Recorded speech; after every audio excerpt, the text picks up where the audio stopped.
रैतु संग्राम सदस्यों के दौरान बीआरएस के वर्किंग प्रेसिडेंट केटी रामाराव ने किसानों से अपील की कि वो कांग्रेस की पॉलिसियों से मायूस होकर अपनी जान ना लें बल्कि हिम्मत और हौसला बरकरार रखें। उन्होंने कहा कि किसानों के लिए दोबारा अच्छे दिन आने वाले हैं और मुस्तकबिल में किसान दोस्त हुकूमत कायम होगी।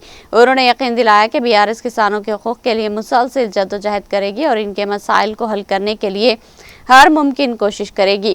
सदस्यों में मंजूर की गई 4 अहम करारदादें कांग्रेस हुकूमत के दौर में जान गंवाने वाले किसानों के खानदानों को फी खानदान 10 लाख रुपये मुआवजा दिया जाए। वरंगल किसान डिक्लेरेशन में किए गए 34 वादों को फौरन नाफिज किया जाए। तमाम फसलों की बगैर किसी पाबंदी की खरीदारी की जाए और फी कुंटल 500 रुपये बोनस दिया जाए। जिन किसानों का 2 लाख रुपये तक का कर्ज माफ नहीं हुआ उन्हें मुकम्मल कर्ज से निजात दिलाई जाए और रैतु बंधु रैतु बीमा स्कीमों को फौरी तौर पर बहाल किया जाए। केटीआर ने कहा कि इन करारदादों को बाकायदा तौर पर कांग्रेस हुकूमत को भेजा जाएगा ताकि किसानों के मसाइल का फौरी हल निकाला जा सके।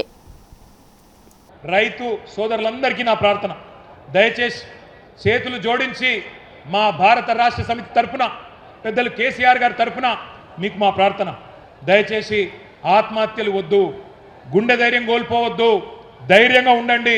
ఇంకొక సంవత్సరంన్నర తర్వాత మళ్ళా మంచి రోజులు వస్తాయి. ఈ రాబందు రాజ్యం పోతుంది, రైతు బంధు కేసీఆర్ రాజ్యం వస్తుంది. చివరిగా ఒక 4 తీర్మానాలు నేను చదువుతాను, మీరు ఆమోదిస్తే చప్పట్లు కొట్టి ఆమోదించాలని చెప్పి నేను కోరుతా ఉన్నా. తీర్మానాలు నేను చదువుతా ఉన్నా, దయచేసి ఆమోదించే పక్షంలో చప్పట్లతో మీరు ఆమోదించాలని కోరుతా ఉన్నా.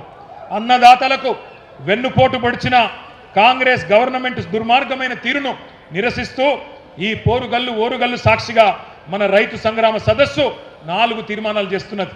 మొదటిది, రాష్ట్రంలో కాంగ్రెస్ రాబందు పాలన వల్ల ఈ 2.5 ఏళ్లలో బలైన 1000 మందికి పైగా రైతన్నల ఆత్మకు శాంతి చేకూరాలని ఈ సభ తీవ్ర సంతాపం తెలియజేస్తూ రోడ్డున పడ్డ వారి కుటుంబాలను ఒక్కొక్క కుటుంబానికి 10 లక్షల రూపాయల చొప్పున నష్టపరిహారం ఇచ్చి ఆదుకోవాలని తీర్మానం చేస్తున్నది. రెండవది, వరంగల్ వేదికగా కాంగ్రెస్ ప్రకటించి దగా చేసిన రైతు డిక్లరేషన్లోని 34 హామీలను ఇప్పటికైనా సంపూర్ణంగా అమలు చేయాలని, లేకపోతే ముఖ్యమంత్రి మంత్రులు తెలంగాణ ప్రజాక్షేత్రంలో తిరగలేరనే విషయాన్ని కూడా గుర్తుపెట్టుకోవాలని ఈ సభ మీ హర్షధ్వానాల మధ్యన మీ చప్పట్ల మధ్యన తీర్మానం చేస్తున్నది. మీరు ఒప్పుకున్న మాట నిజమైతే గట్టిగా చప్పట్లు కొట్టాలి.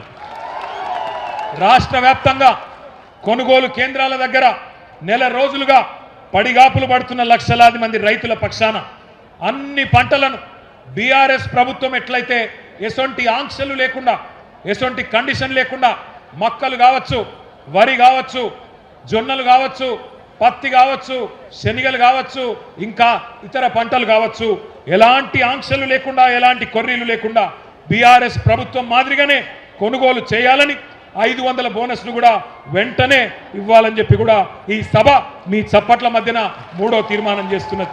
ఇక 4వది, రైతుకు 3 సార్లు ఎగ్గొట్టిన పెట్టుబడి సహాయాన్ని బాకీతో సహా చెల్లించాలని, 2 లక్షల రుణమాఫీ పూర్తి కాని రైతులకు ఇప్పటికైనా రుణ విముక్తి కలిగించాలని, సీఎం రేవంత్ రెడ్డి పాతర వేసిన రైతు బీమా పథకాన్ని పునరుద్ధరించాలని ఈ సభ ముక్త కంఠంతో తీర్మానం చేస్తున్నది. పంపిద్దామా ముఖ్యమంత్రికి తీర్మానాలు? పంపిద్దామా? నేను చివరగా ఒక మాట చెప్తున్నా, రేవంత్ రెడ్డి, ఎక్కువ రోజులు దాక్కోలేవు కొడక. వరి పంట మక్కలు కొంటవా? 70 లక్షల మంది రైతుల చేతుల్లో తన్నులు తింటవా? తేల్చుకో. తప్పకుండా రాబోయే రోజుల్లో అష్టదిగ్బంధం చేస్తాం.